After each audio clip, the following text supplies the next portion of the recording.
Imagine como era a vida nas Américas antes dos europeus chegarem.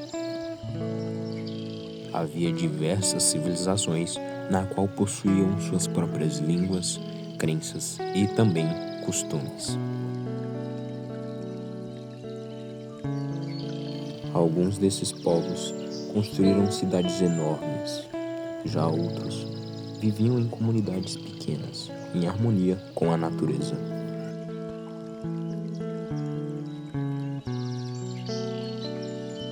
Neste documentário, falaremos sobre como era a política dos maias, dos incas, os astecas, olmecas e tupi. Vou falar um pouco sobre a política dos maias. Pois é, a política dos maias era baseada em cidades-estados liderados por reis que eram considerados intermediários entre os deuses, entre os povos e os deuses. Eles tinham apoio de nobres, sacerdotes e guerreiros para administrar as cidades, cobrar impostos e liderar cerimônias religiosas.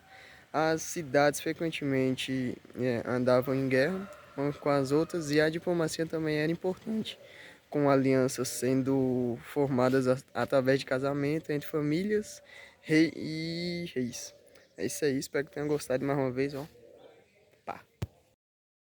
Complementando o que foi falado anteriormente, as cidades-estados tinham uma relação muito complexa e eram muitas guerras que eram travadas por motivos religiosos, territoriais e políticos.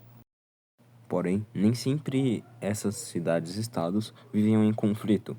Elas também estabeleciam relações comerciais e diplomáticas entre si e promoviam o intercâmbio de bens, ideias e culturas. Eu vou estar falando sobre os astecas e vou separar dois pontos importantes sobre eles, que era sobre o Império Centralizado e o sistema de atributo. O Império Centralizado era basicamente um Império Azteca que era altamente centralizado com um imperador que governava esse império. E o sistema de atributo era basicamente um sistema onde pagavam para esse governador que era governante dos astecas. Agora eu vou deixar para o Gabriel que ele vai falar mais sobre os astecas. Agora eu vou falar sobre a burocracia na política dos astecas. A burocracia na política dos astecas é uma burocracia que garante a administração na política dos astecas. Bom, agora eu vou falar sobre a política nas tribos dos povos Tupi. Cada tribo ela tinha um chefe ou um líder, que não tinha um poder absoluto, mas ela tinha influência nas decisões de pequenos grupos na tribo, como famílias ou clãs. As tribos elas também contavam com um grupo de anciões, que auxiliavam nas decisões importantes tomadas pelos chefes. A economia e a política também estavam interligadas por causa das disputas por terras entre as tribos para conseguir recursos naturais importantes. As relações entre as tribos podiam variar de uma aliança pacífica até conflitos violentos por causa da disputa de territórios entre elas. Bem, eu vou falar sobre a estrutura política dos Olmecas. Os Olmecas tinham uma hierarquia centralizada na qual um governante supremo liderava uma elite político-religiosa. Eles também tinham um sacerdote que era fundamental na tomada de decisões e também na administração do Estado.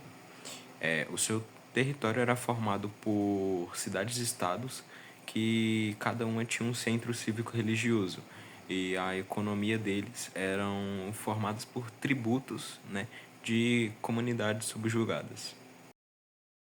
Os Olmecas podem ter desenvolvido um sistema político em liderança hereditária. Essa liderança pode ter sido exercida por indivíduos influentes ou de famílias poderosas, que ocupavam posições de autoridade e tomavam decisões importantes para a comunidade.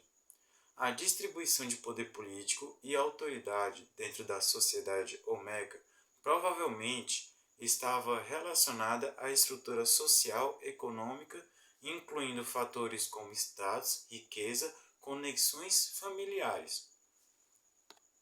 Vou falar sobre a política dos Incas. A política dos Incas era altamente centralizada em torno do imperador, considerado divino. O império era dividido em regiões governadas por autoridades nomeadas pelo imperador. A administração de justiça era local, seguindo as leis do imperador. A sucessão real seguia uma linha patrilinear, mas conflitos pelo poder não eram incomuns.